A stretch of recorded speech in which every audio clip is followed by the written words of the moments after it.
good Chodesh, everybody. A good month. It's the new month. Month of Tammuz. The first day of Rosh Chodesh. And the head, just as the head of the body contains the rest of the body, dictates to the rest of the body. So likewise, the head of the month dictates to the rest of the month. Meaning, it's the energy for the rest of the month that comes from the head of the month. And special month, a month of redemption, the ultimate redemption from this dark exile, dark, a world that's dark, a soul that's pure and full of light, but the world is dark. And what we need to do is bring our soul into the world and illuminate our environment. That's what we're here for. Transform the world for good. Welcome to Tanya Today. I'm Rabbi Ronnie Fine, coming to you from Chabad Zurich and Kadesh in Montreal, Canada. It's a privilege and a pleasure to share with you the Tanya. And we share today with Jeff in Michigan. Good morning. June is in Australia. Good night. Roxy is in, to remind me, Rabbi is in Morocco joining us. John in North Carolina. Elise in West Virginia. Brett in Pennsylvania. Moshe in California. Simcha in Florida. Jan is in Mexico. Hope is in, have to remind me, Liba and Davida in New York. Jackie in Charlotte, North Carolina. Okay, Roxy's in New Jersey. Thank you. Sandy in Michigan. Clem in Brisbane, Australia. Louise, another Australian in Sydney. Miriam in Puerto Rico. Okay, might be the first time here. Welcome. Stan in London, England. Good afternoon. Diane is in Arizona joining us.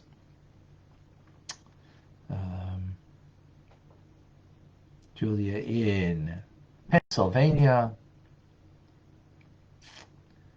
We have Cindy in Florida. We have Tony is coming from Terrence, California. Welcome. Rena, Colorado. Boker Tov. Denise in New Jersey. Daphne in South Carolina having a marvelous Monday. Tim is in Texas. David in California.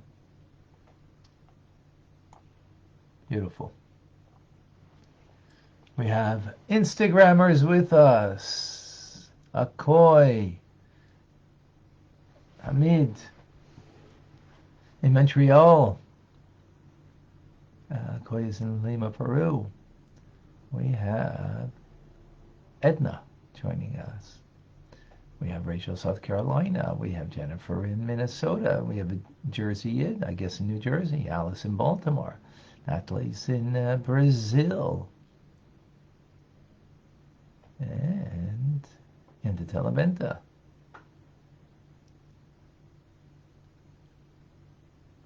Jennifer's Hebrew birthday today. Mazel tov. A year of great success and blessings. Timothy, Dr. Timothy from Jacksonville, Florida. Thank you for joining. Beautiful. We have Jay, we have Charles, we have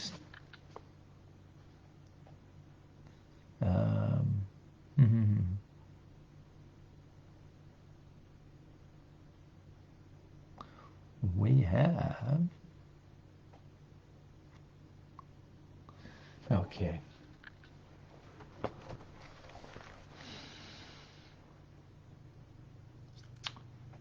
We're discussing the concept of tzimtzum, contraction. What does that mean, contraction? Contraction on the divine. So this mystical principle, tzimtzum, contraction on the Ein Sof, on the limitlessness of God.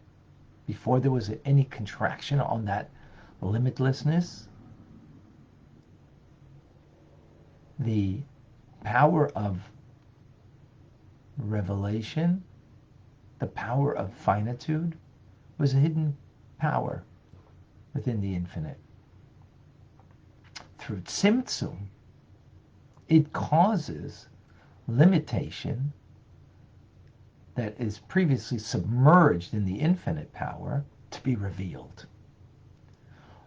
The first place where Tzimtzum, the contraction, is revealed is in Kabbalistic terminology called Adam Kadmai, primordial man.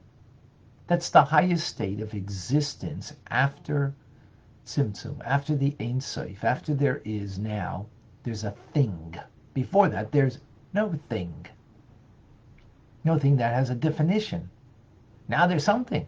Primordial man. Now, it doesn't mean man down here, right? But it's the highest level of existence after Tzimtzum. And in that primordial man, there's a primordial thought, the primal thought. That in that thought, all of subsequent existence will emerge, will emanate from there. This is known in the Kabbalistic literature as dikna. Dikna means beard. It refers to the hair. In other words, hair is a metaphor, as there's such a, hair's on the face, on the head, where there is the greatest form of life. And yet there's such a contraction on the form of life that's in the head that it comes from there a hair that has primarily limited life, very little life. So much so that you can cut the hair and there's no pain. God forbid you do something to the head, there's great pain, called a headache, right? That is the metaphor for us to understand taking a contraction on something so powerful and coming from there something so tenuously, the tenuous life to it, a hair, dikna, beard. Now what's the purpose of this contraction? Is enable that the light of the Ein Sof, right? Light, for the metaphor, has no parameter, no definition. But when it becomes enclosed within a vessel, right, the vessel now becomes the container that gives parameters, hence limitation, hence definition. And what is that definition? That is the 10 divine attributes in the world of Atzilus, which is the world of emanation, not creation, emanating from the emanator, right? So it's the vessel that gives a specific form of divine expression. For example, Chachma, divine wisdom, or Chesed, divine kindness. All of that is not because of the light, because the light would have no parameter, no definition. But because it permeates the vessel, it is now that the vessel being that tzimtzum, that contraction, it allows the light to clothe itself and become fused with the vessel. And hence we have wisdom and kindness. And that wisdom of kindness is one with God. Just as the light and the vessel become one, so likewise the divine kindness and divine wisdom is one with the infinite of God. And it's only at that point, for example, that Maimonides, the Rambam, says that God, he is the knower, the knowledge, and the known is one. That it is perfect, simplistic whole oneness with God. In other words, we have something that has parameter, has limitation. It's a thing called divine knowledge. There's a knower, there's the known and knowledge. They're all bound up in one with God, though, as opposed to like by us, they're three separate, things. So even though it is now has some form of definition by the vessel giving it its definition of divine knowledge, but it's still bound up. Vessel and light are one, that they're bound up with the Ein Sof, with the limitlessness of God.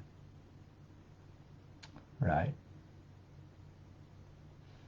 Now, then that vessel, that divine wisdom or divine kindness or whatever attribute it is of the divine, as it is in the world of Atzilus, meaning the emanation of God, becomes now the soul and the life force of the worlds, created worlds, called Bria, Yitzira, and Asiya, and for all creatures in those worlds. So you have spiritual creatures in those three worlds, and then of course you have in this physical world. So the vessel of Atzilus becomes now the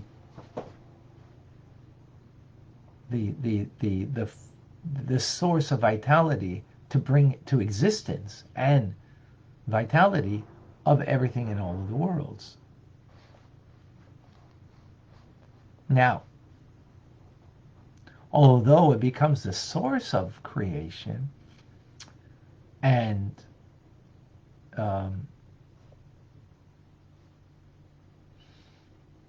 there's some kind of awareness we have of God within creation, however, being that light is an infinite light of God, yes, bound up with a vessel that gives limitation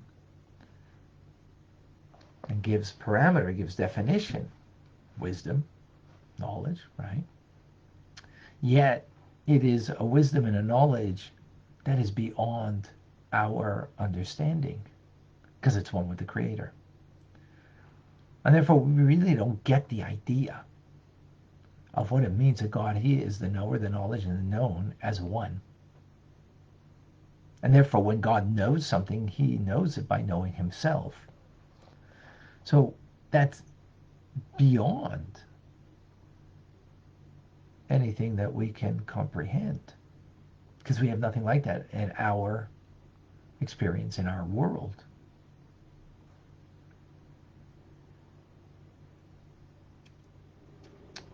So, and yet at the same time, that wisdom of God, how is it in reference to the Ein Sof of God Himself? Like in relation to Him, it's like the physical is related to intelligence. The physical realm in relationship to intelligence is vastly removed. God is vastly removed even from divine wisdom. Vastly removed, infinitely elevated and above, beyond it.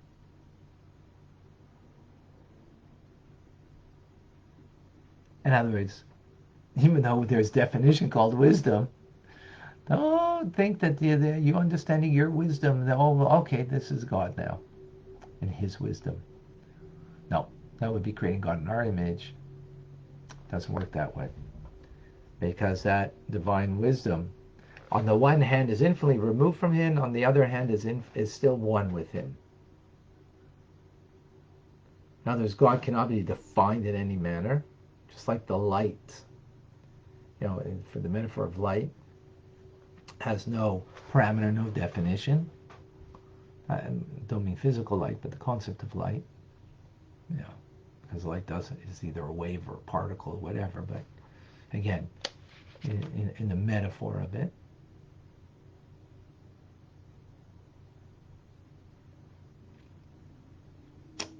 So the vessel of it has definition, right? Colored light, that when light goes through, it becomes the color of that vessel, meaning it's now got a definition. It's got a parameter to it. Oh, it's a blue. It's a white. Oh, it's a red light, blue light, green. Oh, it's wisdom. Oh, it's kindness. The light is beyond that, not defined by it, but becomes bound with it, which means that the vessel is bound. That means the wisdom is bound with the infinite, even though it's limited and infinitely removed from the infinite. That's a hard thing.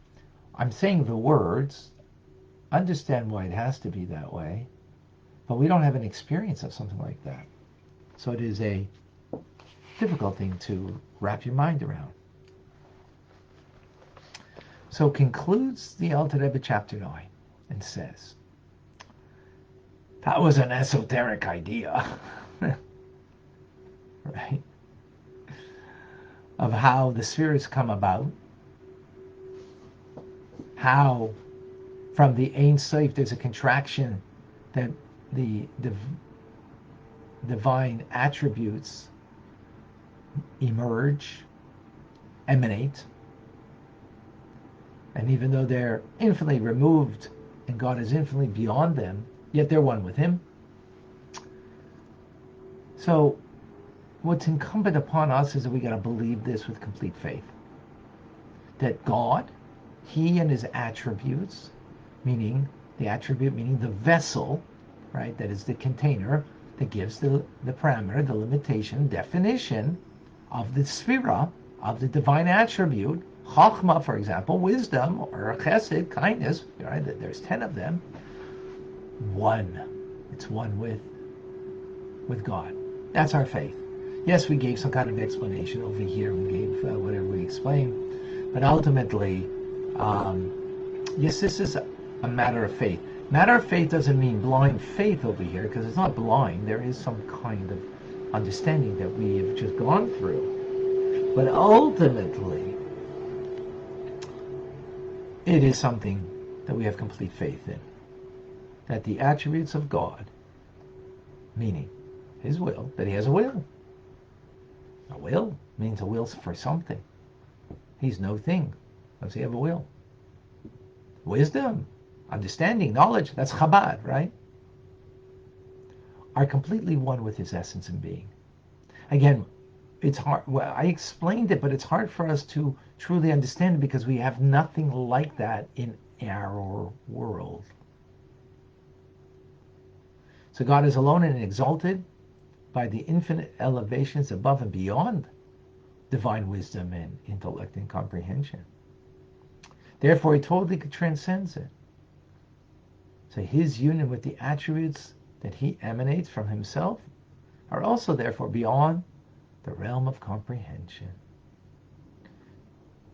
So it's truly impossible for us to really understand how He is united with something that He's infinitely beyond. We get that through faith. As the Holy Zohar says, the attributes of God, which are the divine attributes, spheres, they're the secret of faith, which faith that transcends intellect. Now, again, that didn't stop us from trying to understand as best as we can. And that's important for us to try to understand as best as we can, because that gives us a deeper relationship with God, because we can then be permeated, infused inwardly with our minds to bring to our hearts with the awareness of God and the knowledge of God as best as we can, that therefore will bring us to a fuller heart of attachment to Hashem through Elise. So the contraction of the Ein Sof is what enables us to perceive at least a little of God. Exactly. Without the contraction, we just say God. He's no thing.